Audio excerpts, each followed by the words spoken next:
오늘 우리에게 주신 하나님 말씀은 구약성경 창세기 33장입니다. 창세기 33장 1절에서 11절입니다.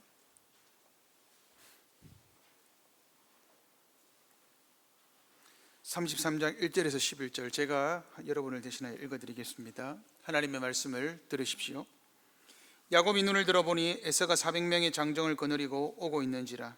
그의 자식들을 나누어 레아와 라헬과 두 여종에게 맡기고 여종들과 그들의 자식들은 앞에 두고 레아와 그의 자식들은 다음에 두고 라헬과 요셉은 뒤에 두고 자기는 그들 앞에서 나아가되 몸을 7번 땅에 굽히며 그의 형 에서에게 가까이 가니 에서가 달려와서 그를 맞이하여 안고 목을 어금 맞추어 그와 입 맞추고 서로 우니라. 에서가 눈을 들어 여인들과 자식들을 보고 묻되 너와 함께한 이들은 누구냐? 야곱이 이르되 하나님이 주의 종에게 은혜로 주신 자식들이니이다. 그때 여종들이 그의 자식들과 더불어 나아와 절하고 레아도 그의 자식들과 더불어 나아와 절하고 그 후에 요셉이 라헬과 더불어 나아와 절하니 에서가 또 이르되 내가 만난 바 이 모든 때는 무슨 까닭이냐? 야곱이 이르되 내 주께 은혜를 입으려 함이니이다. 에서가 이르되 내 동생아 내게 있는 것이 족하니 내 소유는 내게 두라. 야곱이 이르되 그렇지 아니하니이다. 내가 형님의 눈앞에서 은혜를 입었사오면 청하건대 내 손에서 이 예물을 받으소서. 내가 형님의 얼굴을 배운즉 하나님의 얼굴을 본 것 같사오며 형님도 나를 기뻐하심이니이다. 하나님이 내게 은혜를 베푸셨고 내 소유도 족하오니 청하건대 내가 형님께 드리는 예물을 받으소서 하고 그에게 강건함에 받으니라. 아멘. 우리 앞뒤 좌우에 계신 분들과 함께 인사하겠습니다. 잘 오셨습니다 하고 인사하겠습니다.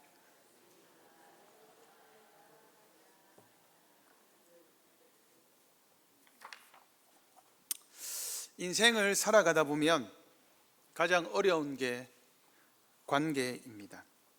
사람과 사람 사이의 관계가 쉽지 않죠. 쌍둥이 간에도 차이를 느끼는 시대라고 합니다. 아름이 다은이 맞나? 아니야, 둘이는 차이가 없어? 거짓말. 네. 그렇다면 우리는 세상에서, 여러분 이 세상에서 나랑 잘 맞는 사람이 있을까요?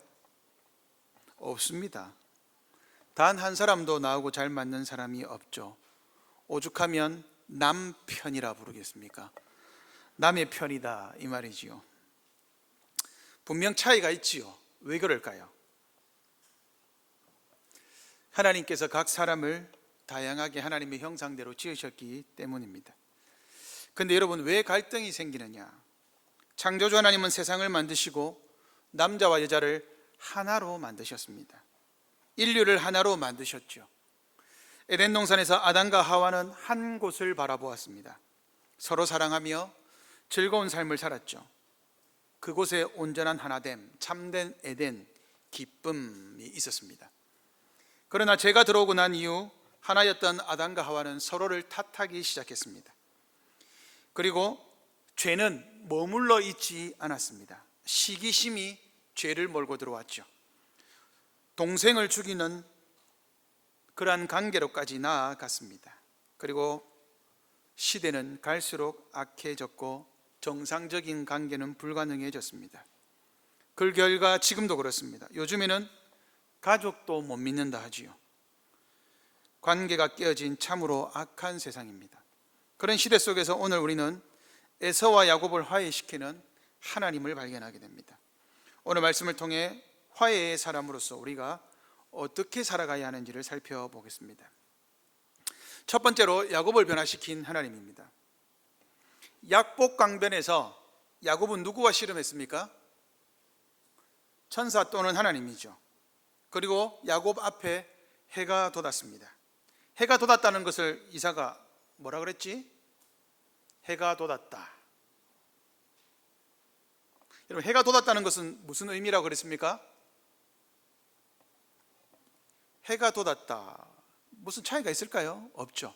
야곱은 밤에 씨름했습니다. 밤은 심판과 어둠의 시대요, 해가 돋았다라고 하는 것은 생명의 시대요, 새로움의 시대입니다. 예수님께서 밤에 부활하셨습니까? 새벽에 부활하셨습니까? 새벽이죠. 성경은 일관되게 밤과 새벽을 나누죠. 야곱이 약복강변에서 죽고 살아났습니다. 이것을 우리가 2주간에 걸쳐 살펴봤습니다. 그리고 야곱은 이제 새로운 사람으로서 변화되었습니다. 그런데 여전히 에서는 400명의 장정을 거느리고 야곱을 잡으러 오는 것 같습니다. 이제 야곱이 혼자 남겨져 있는 그 야복강변을 건너면 이제 형을 만납니다. 그리고 야곱은 이제 도망가지도 못합니다. 한도뼈를 절게 되었기 때문이죠. 자, 그런데 오늘 본문에 보시면 야곱이 이제 에서를 어떻게 만나는지 상세하게 설명합니다. 자, 이전과 다른 점이 있습니다. 한번 보십시오. 1절과 2절에 야곱이 떼를 나누죠. 누구를 제일 앞에 세웁니까? 여종들이, 여기 여종들이 누굽니까? 예, 실바와 빌하입니다. 야곱에게 자녀를 낳았던 야곱의 첩들이죠. 2명을 세우고 그 다음에 누구를 세웁니까? 레아와 그의 자녀들, 그리고 맨 마지막에 라헬과 요셉을 세웁니다. 왜냐하면 야곱은 라헬과 요셉이 언약의 정통성 있는 자녀라고 생각했기 때문입니다. 그래서 순서를 이렇게 잡은 거예요. 그런데 이전에는 야곱이 어디에 있었죠? 제일 뒤에 있었습니다. 왜요?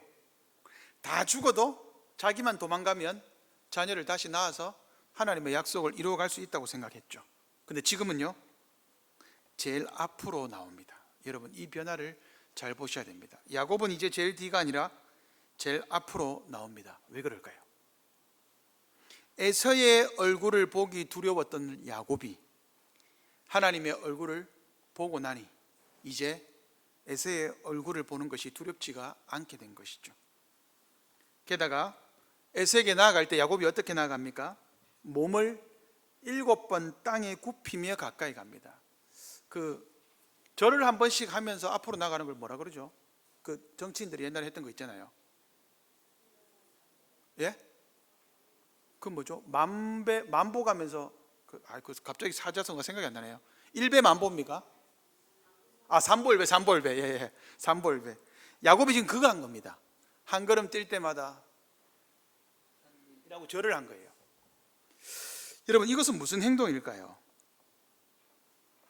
자, 인간적으로 보면 야곱이 형이 무서워서 그랬다라고 생각할 수 있습니다. 전혀 그렇지 않습니다. 이것은 뭐냐? 고대 문서에는 신하가 주인에게 절할 때 이 경의를 표하는 행동이 한 걸음씩 갈 때마다 7번 절하는 겁니다.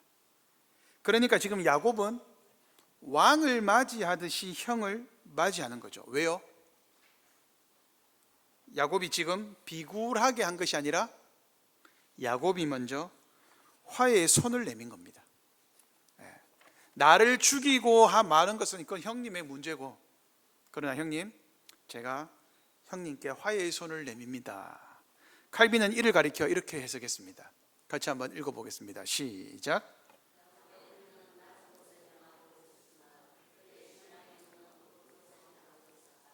무슨 말입니까? 야곱의 눈은 절함으로써 땅을 보고 있지만 그의 신앙은 하나님의 얼굴을 보니 에서 앞에서 굽히는 것이 어렵지가 않게 되었다라는 겁니다. 왜냐하면 신앙인이기 때문에 마음의 눈은 위를 향하고 있습니다. 마음의 눈이 위를 향하는 사람은 이 땅에서는 숙이게 되어 있습니다. 야곱은 여기서 에서를 자신보다 나은 자다라고 말합니다. 내 주여 인정하는 거죠. 왜 그렇습니까?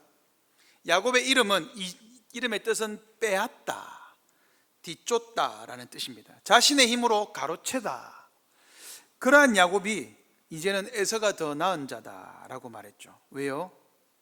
화해를 통해 화목을 이루기 위해서 그렇습니다. 여러분, 야곱이 겸손하게 행했다고 볼 수 있는 이것이 굴종적인 자세가 아니라 겸손했다라는 증거가 바로 10절입니다. 우리 10절을 같이 한번 읽어보겠습니다. 시작. 야곱이 이르되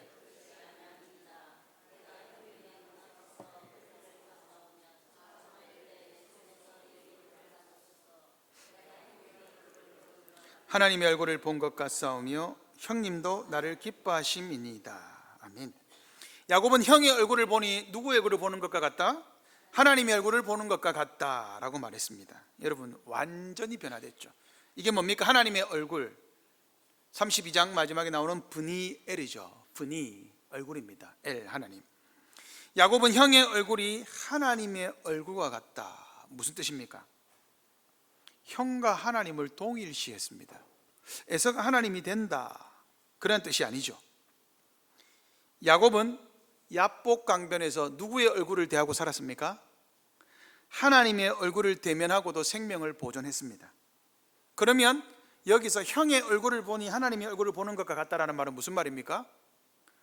하나님의 얼굴이 나를 살려주었듯이 형의 얼굴도 나를 살려줄 수밖에 없습니다라는 뜻입니다. 하나님이 내 생명을 보존하셨듯이 형님도 내 생명을 보존하니 하나님의 얼굴과 진배 없군요, 이 뜻입니다. 그러므로 야곱이 여기서 말하는 것은 형을 지켜 세우는 게 아닙니다. 형의 얼굴이 내 생명을 보존하는 하나님의 얼굴과 오버랩된다 그러죠. 겹쳐 보이는 거예요.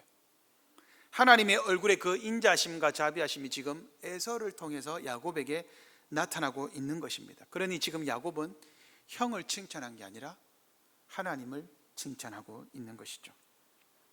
왜 야곱은 이렇게 자신을 낮추며 형에게 어떤 면에서 보면 굴종하는 것처럼, 자기를 신하라고 일컫는 것처럼까지 해가지고 그 형 앞에 나가는 걸까요? 이유가 뭘까요? 그것은 야곱이 신실한 하나님의 백성이기 때문입니다. 로마서 12장 17절 18절 같이 한번 읽겠습니다. 시작. 아무에게도 악을 악으로 갚지 말고 모든 사람 앞에서 선한 일을 도모하라. 할 수 있거든 너희로서는 모든 사람과 더불어 화목하라. 아멘. 여기서 중요한 것은 할 수 있거든입니다. 너희로서는 모든 사람과 더불어 화목하라. 모든 사람 누굽니까? 신자입니까? 불신자 포함입니까? 불신자는 제외입니까? 아닙니까? 불신자도 제외가 아닙니다. 사도행전 2장에 보시면 7명의 일꾼들을 세울 때가 있었습니다. 7명의 일꾼들을 세울 때 어떤 사람을 세웠죠? 조건이 무엇이었습니까? 성령 충만하고 사람들에게서 칭송받는 사람, 즉 불신자에게 칭찬받는 사람이 조건이었습니다. 야곱이 이렇게 변한 이유는 뭐냐? 하나님의 얼굴을 대면하고 나니, 브니엘, 하나님의 얼굴을 보고 나니 사람이 변화된 겁니다. 얼굴이 변화된 겁니다. 내 원수 같던 저 사람의 얼굴이 하나님의 얼굴처럼 보였습니다. 무슨 말입니까? 사람은 싸울 대상이 아니라 사랑하고 함께 가야 할 대상임을 깨달은 것이죠. 야곱이 이스라엘로 변화된 것이 드러나는 장면이 바로 에서와의 화해입니다. 야곱의 이름이 이스라엘로 변하고 가장 먼저 대면한 것이 에서입니다. 무엇을 보여줍니까? 이스라엘이 이방 나라들을, 주변에 있는 나라들을 어떻게 대해야 하는지를 보여줍니다. 너희가 먼저 전쟁하러 갔을 때 어떻게 해라? 화해를 청해야 합니다. 화해를 받아들이지 않을 때는 가감없이 죽이죠. 화해를 먼저 청해야 합니다. 그게 야곱이 보여주었고 이스라엘의 사명입니다. 그런데 여기에 원인은 뭐냐? 하나님이 야곱을 변화시키니 야곱의 마음이 변했고, 이전에는 단 한 번도 에서를 형으로 대한 적 없고 에서와는 경쟁자로 생각했습니다. 에서의 것을 빼앗아야 자기가 산다고 생각했습니다. 그러나 이제는 자기보다 나은 자다, 에서가 자기보다 나은 자로서 하나님의 얼굴이 겹쳐 보이는 그러한 사람으로 변화되었습니다. 야곱의 마음이 변하니 남이 자기보다 나은 자라는 것을 인정하게 되었습니다. 이것이 바로 야곱, 즉 이스라엘, 우리 즉 신자의 정체성입니다. 두 번째입니다. 에서를 변화시킨 하나님입니다. 자, 여러분이 에서라고 칩시다. 자, 다시 묻습니다. 이사가 야곱은 몇 세에 바단 아람으로 갔지? 우리의 기록에 의하면 몇 세라 그랬습니까? 77세라 그랬죠. 그리고 20년이 지난 다음에 도망을 왔습니다. 그러니까 지금 적어도 야곱은 97세, 거의 100수를 앞두고 있습니다. 자, 여러분이 에서라면 어떻게 했겠습니까? 제가 에서라면 야곱이 딱 뛰어올 때 바로 뛰어가가지고 날라차게 해가지고 와 죽으라고 막 팼겠죠. 악에 사무치면. 그죠? 실제로 여러분 에서가요 400명을요 그냥 데리고 온 게 아닙니다. 이거 전쟁 숫자입니다. 전쟁하려고 데리고 나온 거예요. 그러나 에서가 어떻게 합니까? 한번 보십시오. 4절을 같이 한번 읽어보겠습니다. 오늘 보면 4절 시작. 에서가 달려와서 그를 맞이하여 안고 목을 어긋맞추어 그와 입맞추고 서로 우니라. 한번 보십시오. 에서가 어떻게 했다? 달려왔다. 두 번째, 맞이했다. 세 번째, 안았다. 네 번째, 목을 어긋맞췄다. 이게 앉는 거죠. 봉한 장면이죠. 그리고 그와 입맞추었다. 키스했다 이 말 아닙니다. 이게 고대의 인사법입니다. 그리고 서로 울었다라는 것입니다. 에서가 야곱을 만나기 위해 어떻게 왔느냐? 여러분, 뛰어왔습니다. 여기서 보시면 여러분, 이 목적이 나타나는데 야곱이 7번씩 절하면서 야곱이 간 것이 아니라 에서가 뛰어온 겁니다. 뭐 하기 위해서요? 야곱을 맞이하기 위해서. 이게 한글 성경에는 잘 나타나지 않는데 목적어가 야곱을 맞이하는 겁니다. 히브리어로 보면 야곱을 맞이하기 위해서 에서가 뛰어갔다. 자, 여러분, 이거 어디서 본 장면입니까? 상거가 아직 먼데 맨발로 뛰어나간 탕자의 비유에 나오는 아버지의 행동과 똑같죠. 야곱이 어제까지만 해도 에서는 야곱을 어떻게 하려고 했습니다. 그리고 야곱은 생명의 위기 앞에서 하나님을 대면하고 변했습니다. 담대해졌죠. 그런데 여러분 한번 잘 보십시오. 야곱의 인생에서 야곱이 위협에 처했을 때 하나님은 어떻게 하셨습니까? 쫓아가거나 꿈에 나타나거나 협박하고 겁박해가지고 야곱을 손대지 못하겠습니다. 그랄 왕에게도 그랬고요, 라반에게도 그랬고요. 내일 네가 마주치는데 건드리기만 건드려봐라, 내가 너를 죽여버리겠다. 얼마나 무서웠던지 라반이나 왕들이 아무것도 못했습니다. 그런데 오늘 에서에게는 그렇게 경고하거나 하나님이 협박했다는 말이 없습니다. 자, 그러면 질문해 볼 수 있죠. 에서는 언제 변화되어서 야곱에게 호의적으로 된 것입니까? 여러분, 에서는 언제 변화됐죠? 어떻게 변화되었습니까? 이에 대한 정답은 알 수 없습니다. 본문이 말하진 않습니다. 그런데 분명한 것은 에서가 변화되었다는 것만은 확실합니다. 에서는 변화되었죠. 여러분, 왜 에서가 변화되었습니까? 야곱이 왕에게 보내는 그 선물, 양들과 짐승들 이런 것들을 다 재물을 많이 줬기 때문입니까? 아닙니다. 만약에 그랬다면 에서가 이것은 뭐냐, 안 받겠다라고 말하지 않았을 겁니다. 그거 체면치레로 말한 게 아닙니다. 실제로 안 받으려 했습니다. 왜요? 에서 부자입니다. 에돔성이라는 나라를 건설했습니다. 그만큼 부자입니다. 그런데 여기서 중요한 것은 에서가 언제 어떻게 변화되었는가가 아니라 화해가 먼저라는 사실입니다. 이걸 봐야 됩니다. 재물을 말하고 둘이 화해를 논하기 이전에 재물을 논하기 전에 화해를 먼저 말합니다.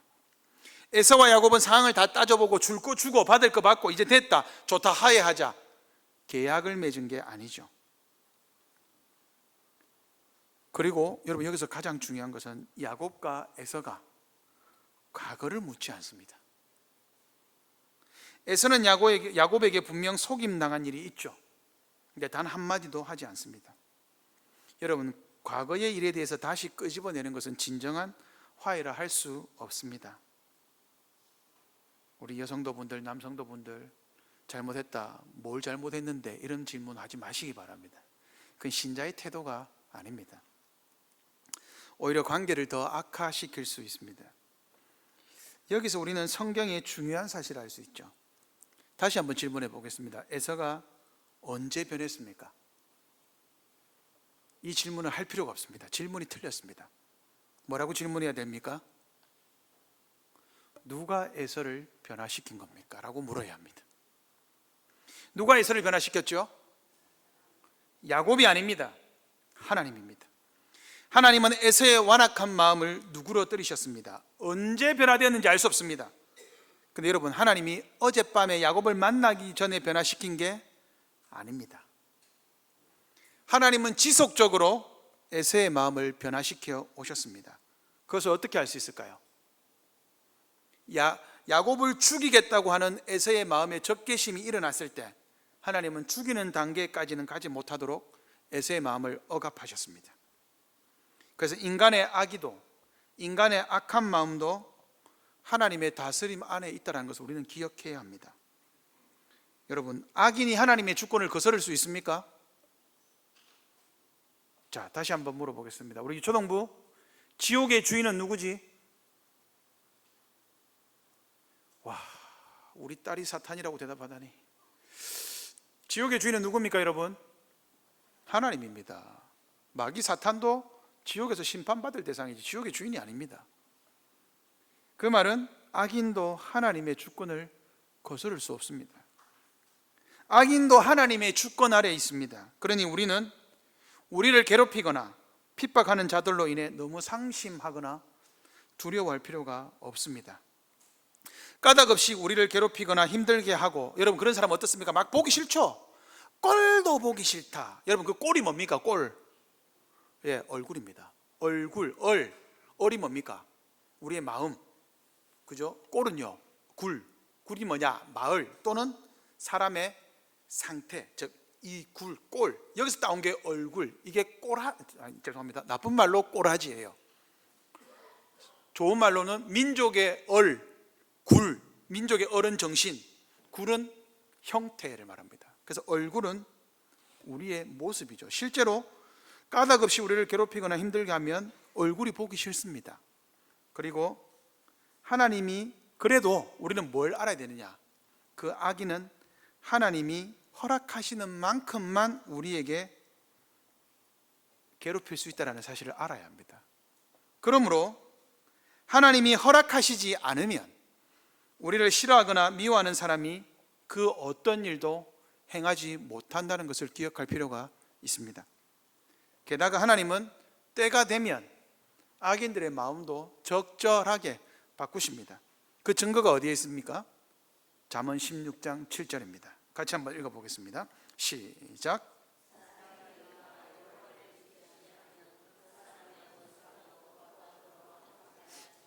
아민. 사람의 행위가 여호와를 기쁘시게 하면 원수라도 그 사람과 화목하게 한다. 누가요? 하나님이요. 그러면 여기서 한번 보겠습니다. 야곱의 행위가 하나님을 기쁘시게 했습니까? 언제 야곱의 행위가 하나님을 기쁘게 했습니까? 그의 시선과 마음을 온전히 하나님께로 돌려드렸을 때, 야복강변입니다. 에서의 두려운 그 얼굴 때문에 하나님의 얼굴조차도 보기 힘들었던 야곱이지만 하나님과 씨름하고 난 이후에 하나님을 향해 시선을 돌리고 하나님만을 의지하고 그냥 에서에게 나아간 겁니다. 그러니까 어떻게 됐죠? 야곱의 행동이 하나님을 기쁘게 했죠. 하나님만 의지하고 나아가게 했을 때 하나님의 얼굴을 보고, 아, 모든 것은 하나님께 달려있구나, 하나님께로 시선을 돌리고 나아갔을 때 원수였던 에서의 마음은 문제가 되지 않았습니다. 하나님이 에서를 바꿔주셨습니다. 그 결과 에서의 마음이 변한 게 어디에 있느냐? 9절입니다. 에서가 이르되 내 동생아, 이렇게 부릅니다. 내 동생이다. 그냥 동생이 아니라 나의 동생이다. 우리가 언약의 하나님을 전적으로 의지할 때 하나님은 우리의 삶 역시도 화목으로 인도하십니다. 마지막 세 번째, 화해하는 자에게 복을 주신 하나님, 거의 적용에 가깝습니다. 오늘 본문을 한번 보시면 에서와 야곱이 화해했습니다. 과거를 묻지 않았고 서로 앞을 향해 나아가기로 합니다. 서로가 서로를 사랑하는 마음을 다시 회복했습니다. 그런데 문제가 남아있죠. 재물입니다. 에서가 야곱이 주는 이 선물이 뭐냐 물어봅니다. 야, 네가 나한테 보낸 이 많은 떼가 뭐냐? 그러자 야곱이 뭐합니까? 자녀로부터 나와서 인사시킵니다. 아내가 4명이었습니다. 자녀가 지금 몇 명이죠? 11명이죠. 12명입니다. 아들 11명, 딸 1명. 그죠? 12명이죠. 그리고 500마리의 재물뿐만 아니라 야곱 뒤에 있던 수많은 재물을 보여줍니다. 그러면서 뭐라 그럽니까? 이거는 형님에게 주는 하나님이 나에게 베푸신 은혜로 받은 선물입니다. 그래서 형님 가지십시오. 그러자 에서가 뭐라 그럽니까?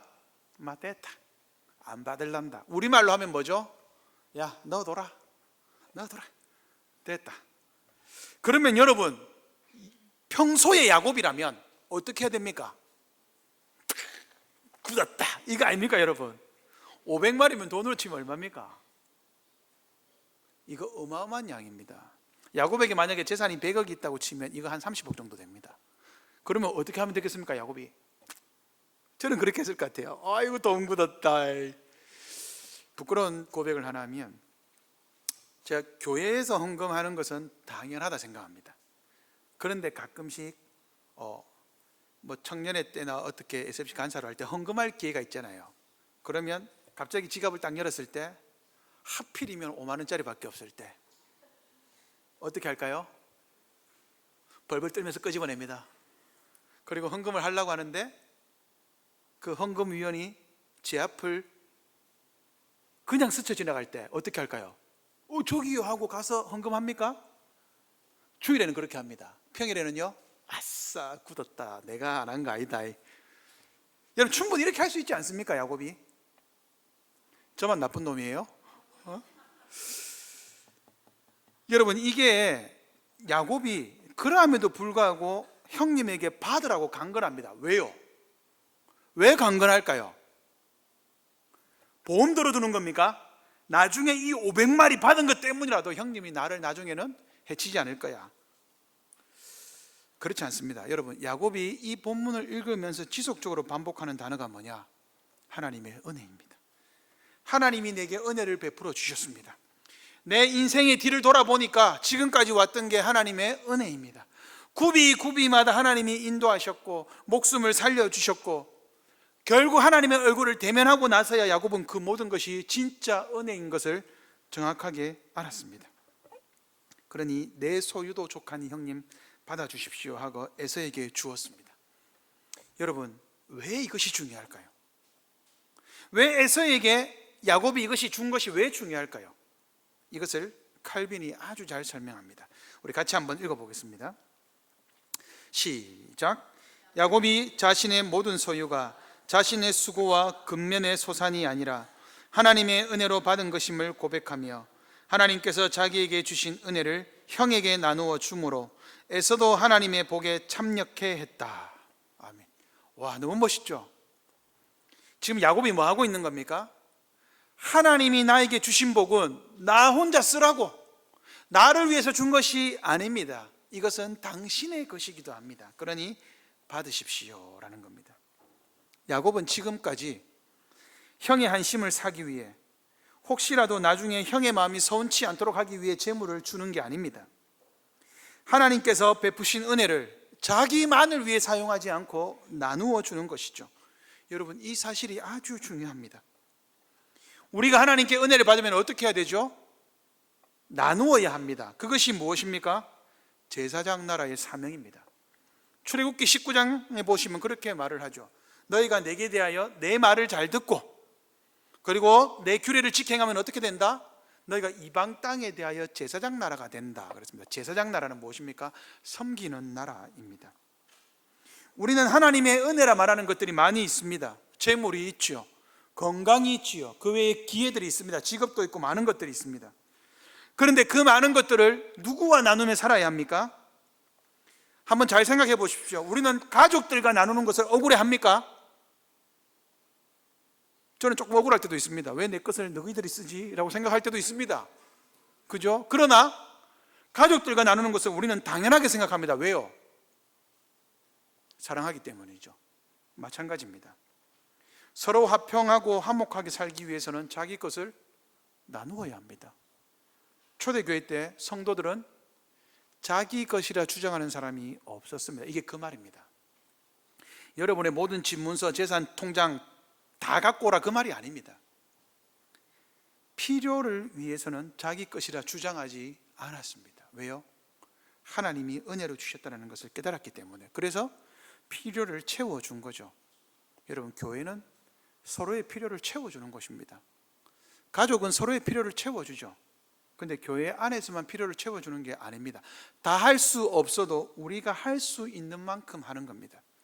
우리가 자주 오해하는 것이 있는데, 어떤 사람에게 100만 원이 필요합니다. 그런데 내 수중에 있는 돈이라고 10,000원밖에 없습니다. 그러면 10,000원 주기 그래서 부끄러운데 하고 안 주는 경우들이 있죠. 그거 틀렸습니다. 어떻게 해야 되죠? 하나님, 제 수중에는 저 사람이 100만 원이 필요한데 저는 만 원밖에 없습니다. 99만 원 하나님이 채워주십시오 하고 기쁨으로 드리는 것, 그것이 나눔입니다. 그 잘 아셔야 됩니다. 나눔에 있어서는 마음의 크기는 동일합니다. 그러나 금액의 크기는 다를 수 있죠. 그런데 금액의 크기는 다르지 않습니다. 금액은 똑같고 마음이 다른 겁니다. 그러므로 서로 연합하고 하나 되기 위해서는 자기의 것을 나누어야 합니다. 이것을 보여주는 아주 중요한 관점이 하나 나옵니다. 오늘 본문의 가장 핵심은 여기에 있습니다. 10절, 11절 한번 보십시오. 똑같은 단어가 하나 나옵니다. 뭐가 나오죠?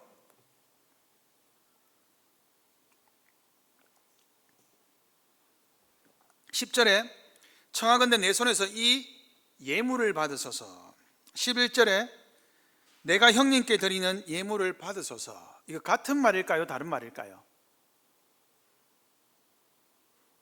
같은 말일까요? 다른 말일까요?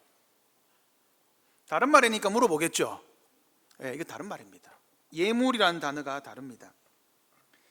10절의 단어는 이게 히브리어로 죄송합니다. 민하입니다. 이게 무슨 뜻일까요? 민하야, 무슨 뜻이지? 그렇죠. 이거 선물이라는 뜻입니다. 히브리어로 소재입니다. 소재.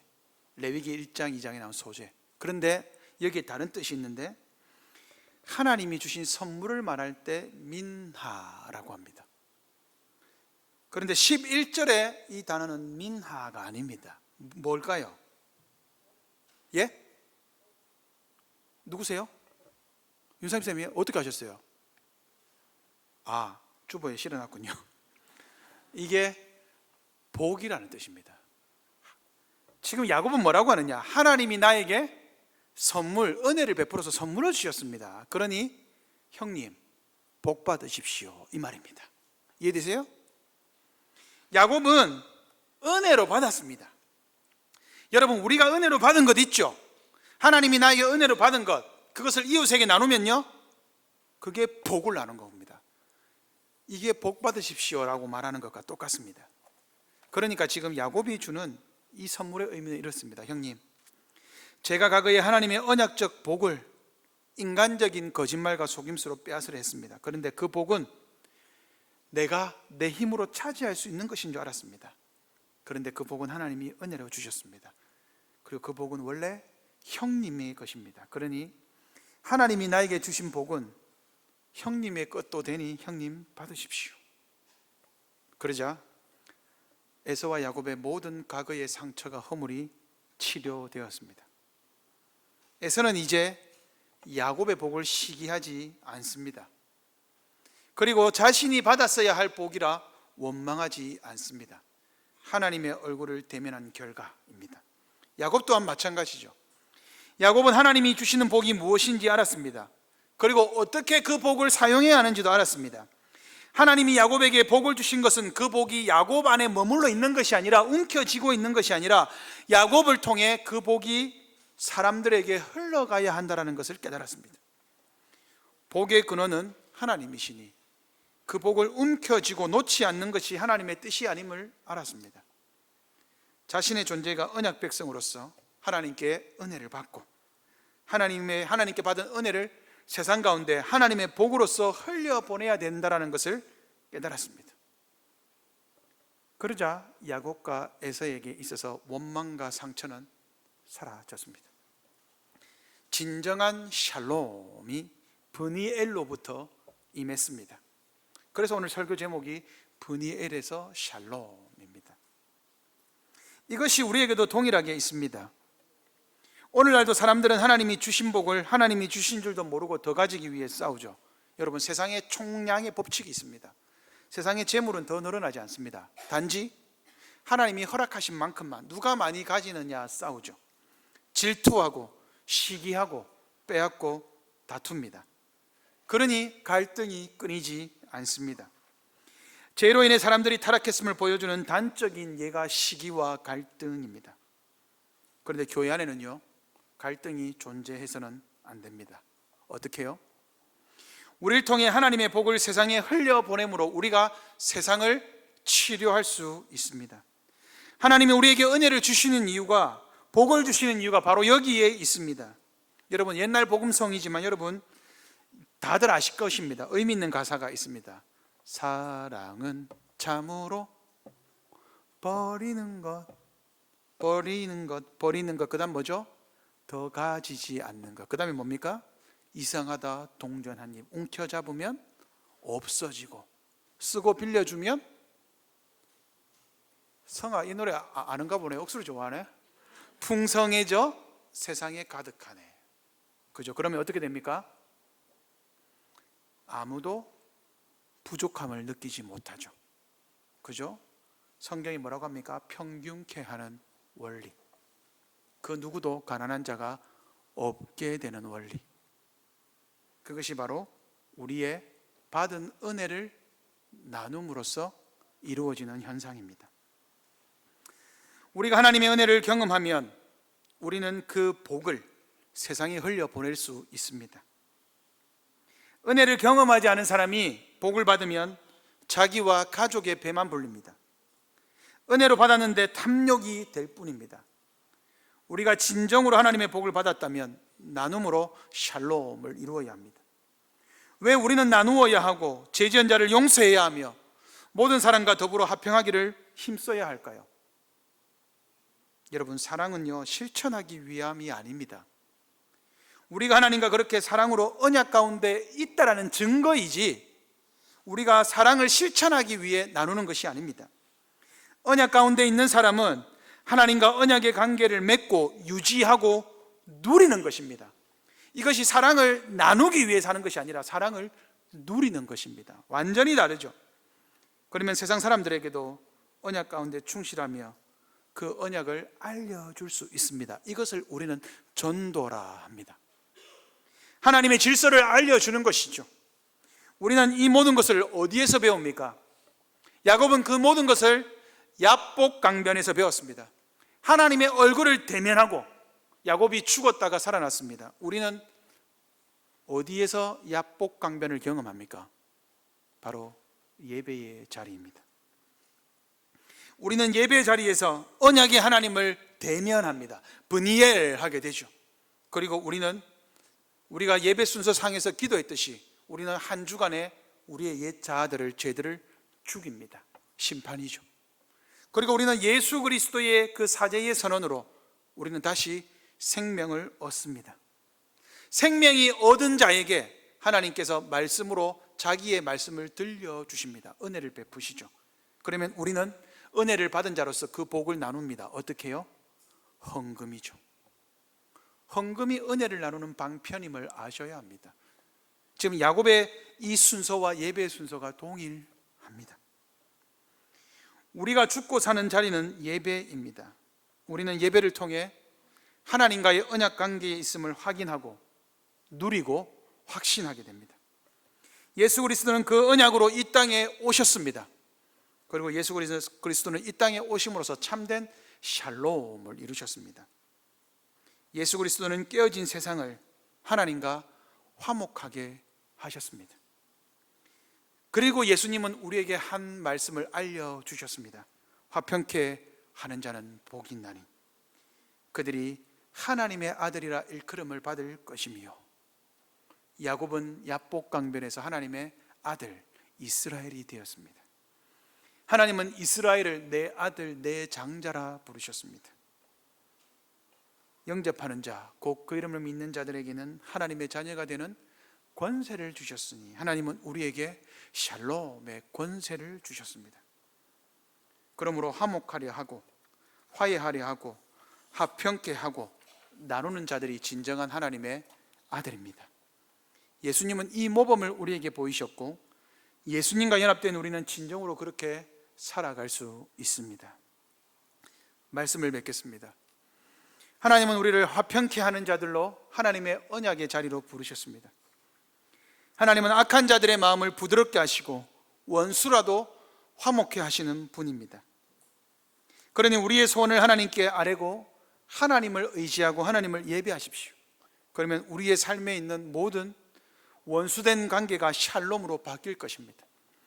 그리고 예배 가운데 우리가 언약 가운데 하나님을 만나게 되고 확신하면 누리십시오. 우리의 삶 가운데 하나님이 우리의 삶을 주장하시면 우리는 하나님께 받은 은혜를 하나님이 이 땅에 흘려보내는 복으로서 우리는 흘려보낼 수 있게 됩니다. 우리가 가는 그 자리에는 그러면 하나님이 주시는 은혜가 가득 찬 진정한 샬롬이 이루어지게 될 것입니다. 그것이 바로 교회입니다. 우리가 말과 혀로 사랑치 말고 행함과 진실함으로 하나님의 복을 먼저 믿는 형제 자매들끼리 흘려보내는 교회가 됩시다. 하나님께 많이 받은 복을 세상 가운데 충만하게 흘려보내는 하나님의 진정한 샬롬의 자녀들이 되기를 바랍니다. 아멘. 기도하겠습니다.